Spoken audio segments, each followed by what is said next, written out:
महात्मा उपासक डॉक्टर सोहनराज तातेड़ पुनरुत्थान और आत्मविज्ञान के बाद अब ला रहे हैं सनातन सत्य, जैसी दृष्टि वैसी सृष्टि, कुदरत कुदरती रचना।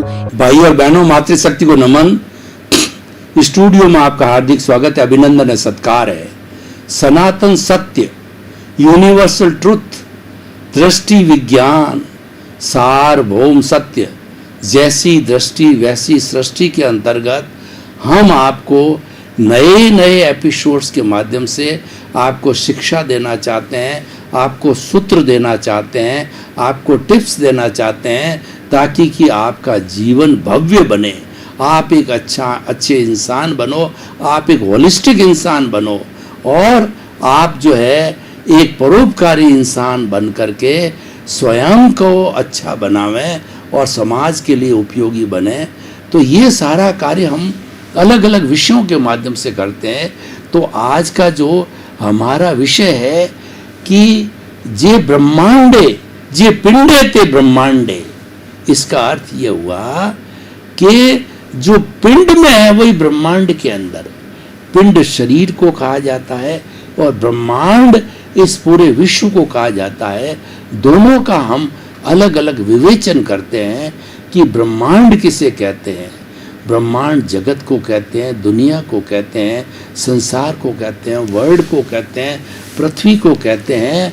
और जो ये सारा वातावरण जो हमारे सामने है उसको हम ब्रह्मांड कहते हैं। इस ब्रह्मांड के अंदर 84 लाख जीवा योनि के उत्पत्ति स्थान के प्राणी निवास करते हैं और अपने सुख दुख की अनुभूति करते हैं अपने कर्मों के अनुरूप। मैं आपको बताना चाहता हूँ कि 84 लाख जीवा योनियाँ जो बर्थ प्लेसेज है वो कौन सी है, क्योंकि 84 लाख को बार बार बोला जाता है, उसकी विवेचना भी हमें मालूम होनी चाहिए। तो आप गिनिए, 7 लाख पृथ्वी का है, 7 लाख अप का है, 7 लाख तेजस का है, 7 लाख वायु का है, 10 लाख प्रत्येक वनस्पति का है, 14 लाख साधारण वनस्पति का, 2 लाख बेन्द्रिय, 2 लाख त्रिइंद्रिय, 2 लाख चतुरिंद्रिय, 4 लाख नारकी, 4 लाख देवता, 4 लाख तिरिंच पंचेंद्रिय, 14 लाख मनुष्य की जाति, 4 गति, 84 लाख जीवा योनि उत्पत्ति स्थान है। लेकिन इन आत्माओं की संख्या असंख्य और अनंत है। ये सारा 84 लाख जीवा योनि का लेखा जोखा हो गया।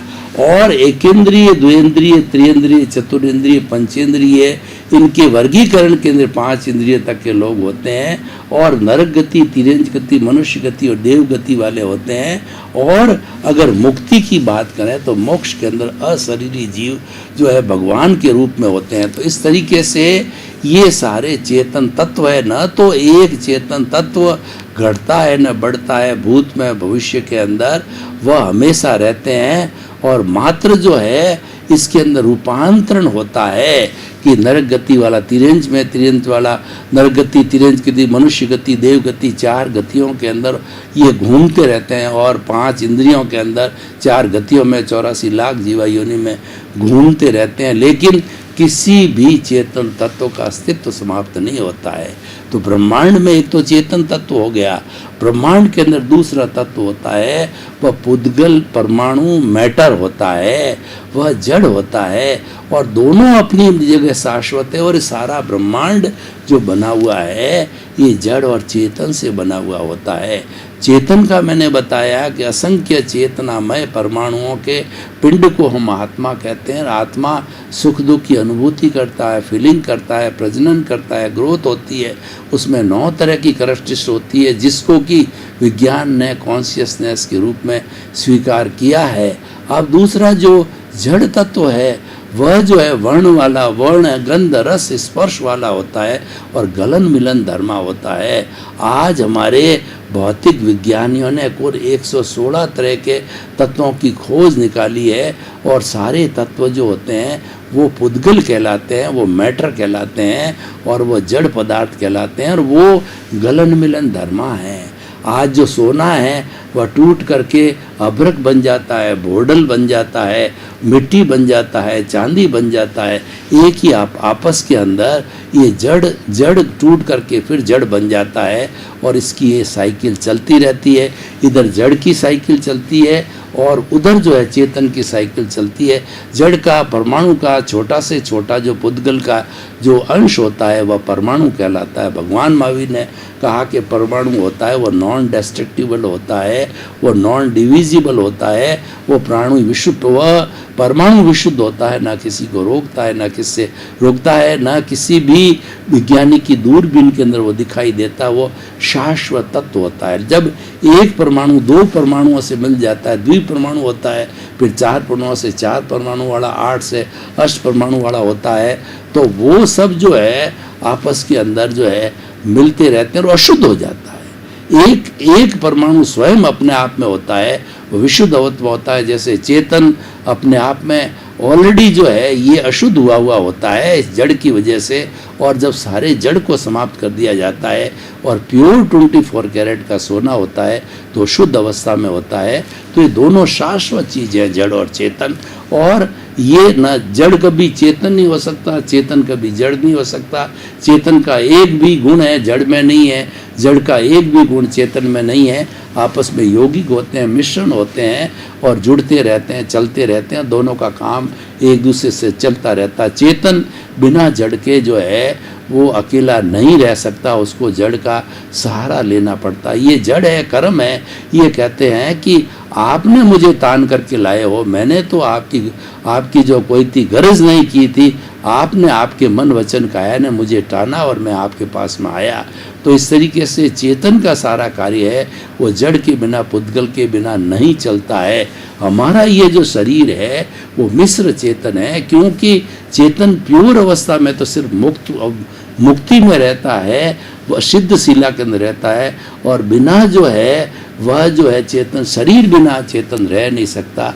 तो ये जो शरीर में होता है ये जो है बंधा हुआ चेतन होता है, ये बॉन्डेड सोल कहलाता है और इस चेतन के साथ में रहता है। जब उसका सारा जड़ का उपयोग से ये चलता है। और ये मिश्र चेतन है, ये जो हमारी बॉडी है प्योरली जड़ है, लेकिन आत्मा का उसके साथ में मिश्रण होने से ये जो मिश्र चेतन बन गया और आत्मवत हो गया, और आत्मा की सारी जो है वो हलन चलन सब क्रियाएं करता है। तो हम बात कर रहे थे ब्रह्मांड की। ये ब्रह्मांड दो तत्वों से मैंने सारा वर्गीकरण बताया, दो से बना हुआ ब्रह्मांड है। हम पिंड, और दूसरा हमारा ब्रह्मांड है ये पंचभूतात्मक है। इसकी जो रचना है वो 5 भूतों से हुई है, पृथ्वी, जल, अग्नि, वायु और आकाश। ये 5 बेसिक एलिमेंट से पूरा ब्रह्मांड बना हुआ है। और इन 5 एलिमेंट से ही जितने 84 लाख के जीव हमने बताए, वो जीव इन 5 भूतों से जन्म लेते हैं, पोषित होते हैं और सारे जीवन भर का काम करते हैं। और काम करने के बाद के अंदर जब वो ये मर जाते हैं तब ये 5 भूतों के अंदर चले जाते हैं। पृथ्वी में, जल में, अग्नि में, वायु में और आकाश में मिल जाते हैं, और इसका सर्कुलेशन चलता रहता है। आइंस्टीन ने जो है एक एनर्जी का फॉर्मूला दिया, E=mc²। m का मतलब मास है, c कांस्टेंट है।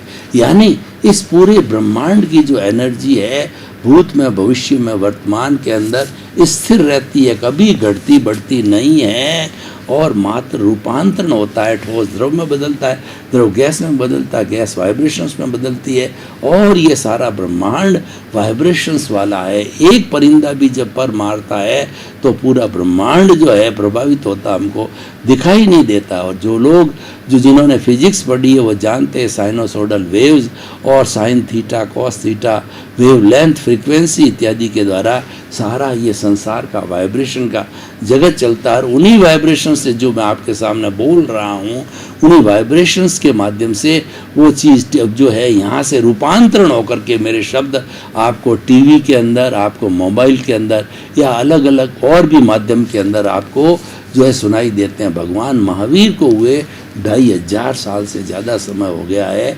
लेकिन उनकी वाणी है वो जो अष्ट स्पर्शी जो पुद्गल है उनकी वाणी को पकड़ लिया गया। चतुस्पर्शी को हम पकड़ नहीं सकते जैसे कर्म वगैरह है, लेकिन वो वाणी अष्ट स्पर्शी होती है, उनको पकड़ा गया है और उनका जो टैप रिकॉर्डर हो गया है और हमको जो है मालूम भी पड़ गया है, लेकिन अभी और खोज जारी हो रही है और जब पूरा डिस्प्ले हो जाएगा तो हम भगवान की वाणी को आज भी सुन सकते हैं, क्योंकि हमारे इस ब्रह्मांड के अंदर ये ब्रह्मांड में उसका क्षय नहीं हुआ, वो मौजूद होती है। एक एक शब्द कोई भी प्राणी बोलता है तो ब्रह्मांड में जाके स्टोर हो जाता है। तो भाई और बहनों, हमने ये सारे ब्रह्मांड की बात की, अब हम इस पिंड की बात करते हैं। ये मनुष्य का शरीर है, पिंड कहला जाता है। मनुष्य के शरीर में 60 खरब कोशिकाएं होती है और एक कोशिका अपने आप में पावर हाउस होता है और ऐसा कहा जाता है where there is a cell there is a life, without the cell there is no life at all. In the cell there is a center that is called nucleus. In the nucleus there are the chromosomes and the genes are there, and those are the made of the DNA and RNA, and then ultimately life comes. तो ये हमारा छोटा से छोटा इकाई जो है वो कोशिका है, जो हर कोशिका जो 60 खरब है उसमें से अपने आप एक पावर हाउस है और हर कोशिका जो है वो जन्म लेकर के अपना नया प्रतिरूप तैयार कर सकती है। कैसे, मैं आपको उदाहरण देता हूँ कि किसी भी व्यक्ति का जो है कल्चर मीडिया के माध्यम से और जो है वो आपका जो मेडिकल साइंस के हिसाब से एक कोशिका को बाहर निकाल करके कल्चर मीडिया के अंदर सुरक्षित रख करके फिर उसको किसी मादा के गर्भ के अंदर प्रतिरोपित किया जाता है और उस गर्भ को जो है वो टेम्परेचर और वो आपका जो टेम्परेचर दिया जाता है और ह्यूमिडिटी दी जाती है और जितने जितने उसकी रिक्वायरमेंट्स होती है वो देने के बाद के अंदर 9 महीने के बाद के अंदर वह जो भ्रूण होता है बड़ा होकर के बच्चे के रूप में जन्म ले लेता है और हूबहू उसका रूप होता है जिसकी वह कोशिका होती है। उसके रूप रंग के अंदर कोई भी भिन्नता नहीं आती, एज इट इज़ बनता है, लेकिन उसके कर्म अलग होते हैं, क्योंकि ये जो आत्मा बनी उसके कर्म अलग है। शरीर बॉडी एक सी है लेकिन कर्म हर एक के अपने अपने अलग होते हैं। तो ये फिर बाद के अंदर इसको रोक लिया गया, ये यूएसए में प्रयोग हुआ और उसमें बारे में ये दलील दी गई, इससे अनैतिकता फैल जाएगी, तो वह जो है रोक दिया गया, तो मानव का क्लोन बनना रोक दिया गया। लेकिन जो हमारे जो फल है, फ्रूट्स हैं, बीज है, पेड़ है, पौधे, उनकी और दूसरा हमारे जितने भी जो जंतु है उन सब का, एनिमल्स का जो है ये तो बहुत लंबे समय से क्लोनिंग चल रही है। ऑस्ट्रेलियन गाय है, एक जैसी सैकड़ों गाय बनती है, बफेलो बनते हैं और जो है इस तरीके से ये क्लोनिंग जो है पशु पक्षी और जो है पेड़ पौधों में तो बहुत लंबे समय से चल रहा है। इसी के आधार पर जो है एक जैसे हज़ारों हज़ारों तरह के जो है वह जो गुलाब के फूल बनाए जा सकते हैं, चमेली के फूल बनाए जा सकते, गेंदे के फूल बनाए जा सकते हैं। तो भाई और बहनों, हम बात कर रहे थे इस पिंड की। ये पिंड जो है ये भी 5 भूतात्मक है। ये पृथ्वी, जल, अग्नि, वायु और आकाश से पैदा होता है माँ के पेट में एम्ब्रियो के रूप में, और फिर धीरे धीरे जब वो जो बच्चे से जो है बड़ा होकर के जो है उसके बाद में शिशु से वह जो बालक बनता है, बालक से जो है वह बालक से जो वह बनने लग जाता है, अपने युवा हो जाता है, फिर प्रौढ़ हो जाता है, फिर वृद्ध होता है और फिर एक दिन चला भी जाता है। तो ये सारा पिंड में होता रहता है। हमारे पिंड के अंदर कोशिका है, उसके बाद टिश्यूज है, फिर ऑर्गन्स है और फिर बड़े बड़े सिस्टम 10 तरह के काम करते हैं, जैसे कि हमारा ब्लड सर्कुलेशन है, हमारा डाइजेशन सिस्टम है, उत्सर्जन तंत्र है, ब्लड सर्कुलेशन सिस्टम है, और ऐसे जो सारे सिस्टम जो बॉडी के अंदर चलते रहते हैं, तब बॉडी जो है ये पिंड मतलब बॉडी, ये पिंड जो है स्वस्थ रहता है। और ये पिंड जो है ब्रह्मांड का प्रतिनिधित्व करता है। तो हम क्या कहना चाहते हैं, जे पिंडे ते ब्रह्मांड है, यानी ये इसका प्रतिनिधित्व करता है, इसकी ट्रू कॉपी है। जो ब्रह्मांड में है वही पिंड के अंदर, जो पिंड में है वही ब्रह्मांड में है। तो हमने मनुष्य के शरीर को उसका प्रतिनिधित्व माना, तो अब हम किस तरीके से इसको जो है वो लेते हैं ब्रह्मांड को और पिंड को, ये हमें देखना है कि इस पिंड के अंदर देखिए, जहाँ जड़ चेतन ब्रह्मांड में भी है, पिंड में भी जड़ है और चेतन है। पिंड जो है वो प्योरली जड़ है, लेकिन इसके अंदर चेतन की हाजिरी की वजह से ये चेतनवत हो गया और ये जो है वो उसके साथ साथ के अंदर ये जो उसका चेतनवन होने के साथ साथ में ये जो मिश्र चेतन बन गया और सारी हरकत वो करता है जो कि मनुष्य जो है अपने जीवन के अंदर करता है। तो भाई और बहनों, हम इस पिंड की बात करें, अब इस पिंड की सार्थकता को हमें देखना पड़ेगा। इस पिंड को हम सफल कैसे बनावें। पिंड जो है जैसे कि दो चीज़ों से बना हुआ है, जड़ और चेतन से बना हुआ है। तो हमें जो है चेतन और जड़ को फिर यहाँ पुनः समझना है, दोनों को अलग अलग समझना है कि पिंड के अंदर जो कि प्रतिनिधित्व करता है ब्रह्मांड का, इस पिंड के अंदर जो हमारा जितना भी जड़ का कार्य होता है, जन्म से मृत्यु तक का जो होता है, ये हम पीछे से लेकर के आते हैं। पीछे से कैसे लेकर के आते हैं, मैं आपको एक एग्जांपल देता हूँ कि मान लीजिए आजकल कंपटीशन का युग है और कंपटीशन के युग के अंदर 3-3 घंटे का पेपर होता है। तो मान लीजिए कि हमारा पूर्व का जन्म था, तो वो हमें 3 घंटे का पेपर का एक रूपक के रूप में मैंने मांगा। तो जैसे हम 3 घंटे के पेपर को करने बैठते हैं, तो करने के बैठने के बाद में हमने 2.5 घंटे में उसको पूरा कर लिया और 2.5 घंटे में पूरा करने के बाद फिर हमने अपनी बुद्धि को अप्लाई किया। भी आधा घंटा हमारे पास है और अच्छी परसेंटेज बनाने के लिए इसे देखना चाहिए। तो हमने उसमें करेक्शन किया, कुछ जोड़ा और कुछ हटाया ताकि हमारी परसेंटेज अच्छी बने। इस तरीके से 3 घंटे निकल गए। 3 घंटे निकलने के बाद के अंदर वो पेपर हमने एग्जामिनर को दे दिया। अब हम स्वतंत्र हुए। पेपर हमारे हाथ में था तो हम स्वतंत्र हो गए, और पेपर हमारे हाथ से चला गया तो हम स्वतंत्र हो गए। यानी पेपर 3 घंटे का, तो पूर्व लाइफ को समझिए कि पूर्व लाइफ के रूपक के रूप के अंदर जो कुछ भी हमने डीड्स डाले, कॉजेज डाले, उसका जो है ये प्रश्न पत्र का रिप्लाई बना।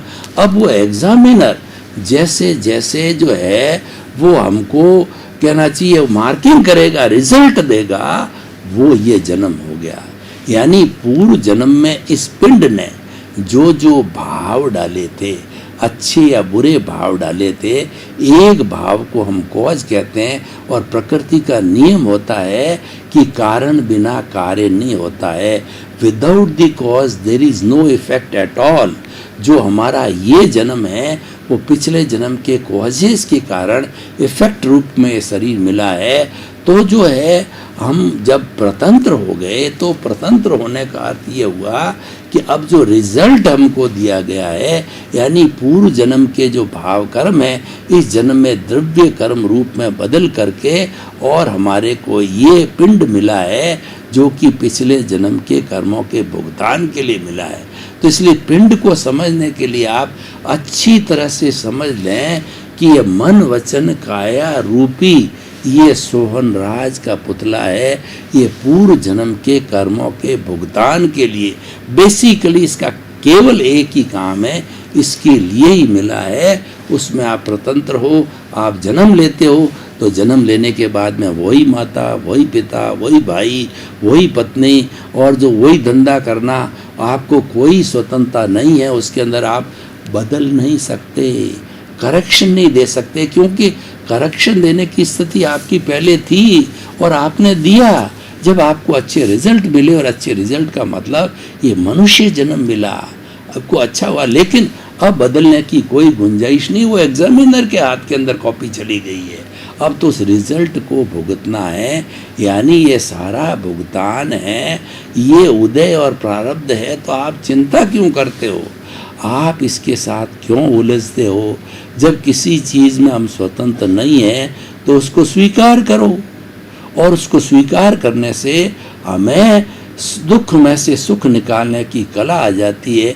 हम निश्चिंत हो जाते हैं, उसके बारे में वरीड नहीं रहते हैं, और वरीड नहीं होते हैं तो हमारा समय जो है, क्योंकि समय कीमती है, टाइम मैनेजमेंट करते हैं, तो टाइम इज़ मनी, तो हम उस मैनेजमेंट के तहत अपना दूसरा काम करें, दूसरा इससे ज़्यादा इम्पोर्टेंट काम करें कि ये तो हम लेकर के आए, ये तो चल रहा है, ये तो भुगतान हो रहा है, ये तो हमारा रिजल्ट है, और ये मैकेनिकल है। ये प्रतिष्ठित आत्मा जितना भी डिस्चार्ज करवाती है ये मैकेनिकल है, और पहले जो चार्ज किया था डिस्चार्ज हो रहा है, और इस जन्म के अंदर हम जो चार्ज करेंगे, जो नए नए भाव डालेंगे, कॉजेज डालेंगे, वो आने वाली नेक्स्ट बर्थ के लिए हम कॉजल बॉडी को बना रहे हैं, और नेक्स्ट बर्थ के अंदर फिर वो डिस्चार्ज के रूप में आएगा और ये साइकिल चलती रहेगी।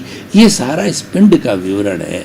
तो इस पिंड को समझना बहुत ज़रूरी है, क्योंकि हमने मनुष्य जीवन प्राप्त किया है और मनुष्य का पिंड प्राप्त किया है। इसके दो भाग हो गए, एक तो हो रहा है, एक तो चल रहा है। चलने दो, और ये चलेगा, आपकी कोई स्वतंत्रता नहीं है, आप उसको बदल नहीं सकते, और आप जो है फालतू करता बनते हो, मिथ्यात्व है। मैं आपको एक उदाहरण देना चाहता हूँ कि मान लीजिए कि आपका पेट है, उसके अंदर अभी कोई मोशन की इच्छा नहीं, और मैं आपको कहूँ कि आप बड़े कर्ता बनते हो, मोशन करके बताओ, नहीं होगा।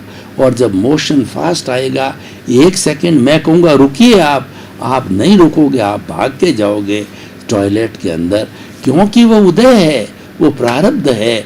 तो इसीलिए हम ये जो कर्ता भाव जो करते हैं, ये हमारा जो है वो कहना चाहिए हमारा ये गलत दृष्टिकोण है, ये हमारा रॉन्ग बिलीफ है।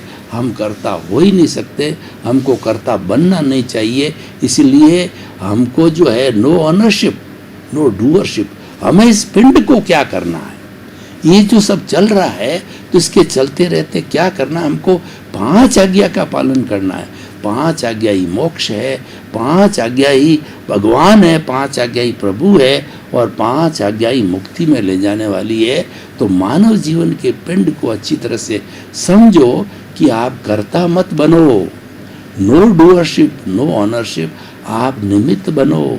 इस संसार में बहुत से निमित्त है, और प्रकृति भी यही कहती है कि मैंने आपको ना तो कर्ता बनाया है, ना कर्ता बनाने की पावर दी है। आप कर्ता बनते हो तो आपका ये अज्ञान है, आपका ये कर्म बंधन है। आपकी इच्छा है आप बनो, और उसके कॉन्सिक्वेंसेस आप भुगतोगे।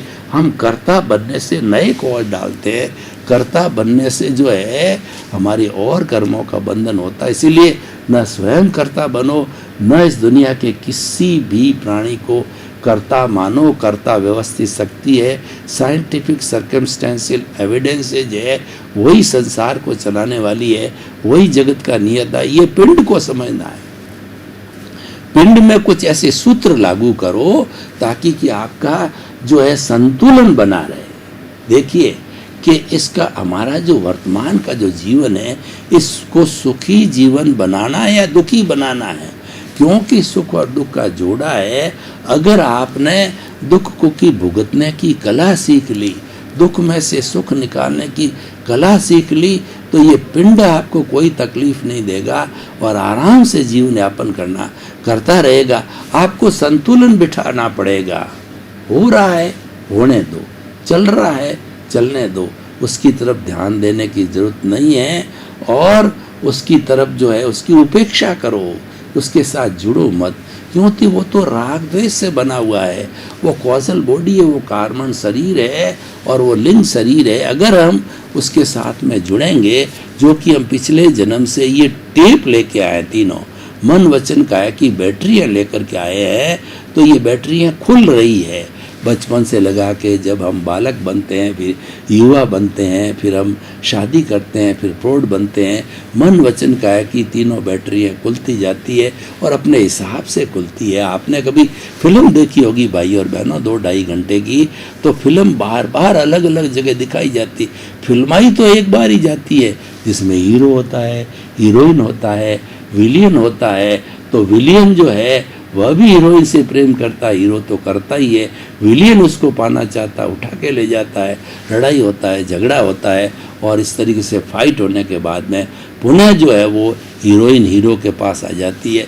तो जब बड़े बड़े इसके अंदर जो बहुत बड़े ऐसे जो है संवेदनशील पॉइंट्स आते हैं कि कई व्यक्ति इसको देख करके रोने लग जाते हैं, यानी प्रभावित हो जाते हैं।